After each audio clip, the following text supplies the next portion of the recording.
قیامت کے دن کچھ لوگ جہنم جا رہے ہوں گے، ان سے لوگ روک کے پوچھیں گے ما سلککم فی سقر، تم جہنم میں کیوں جا رہے ہو؟ تو وہ کہیں گے لم نک من المصلین، ہم نماز نہیں پڑھا کرتے تھے۔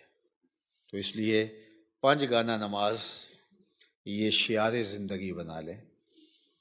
میرے بزرگوں سے کسی نے کہا کہ حضرت نماز پڑھنا چاہتا ہوں، کیا کروں، جاگ نہیں آتی۔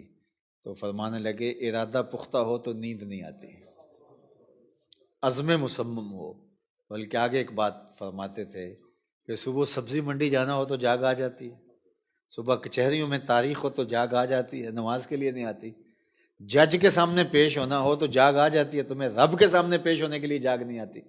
ما قدر اللہ حق کا قدر ہی، کہا اللہ کی قدر کا جو حق ہے تم نے ادا ہی نہیں کیا، کیسے ہو سکتا ہے کہ اس کے بلاوے کے اوپر تم حاضر نہ ہو۔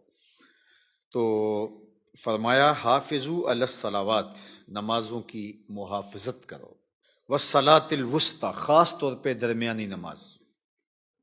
حضرت سیدنا علی المرتضیٰ رضی اللہ تعالیٰ عنہ، حضرت سیدہ عائشہ رضی اللہ تعالیٰ عنہا اور دیگر صحابہ کہتے ہیں کہ اس سے مراد نماز عصر ہے۔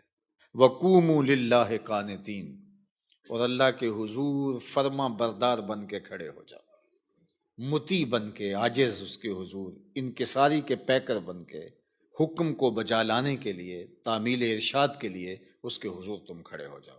اور اگر پانی نہیں ہے تو تیمم کر لو، کھڑے ہو کے نہیں پڑھتے بیٹھ کے پڑھ لو، بیٹھ کے نہیں پڑھ سکتے لیٹ کے پڑھ لو، اشارے سے پڑھ لو، لیکن ترک نہیں کر سکتے۔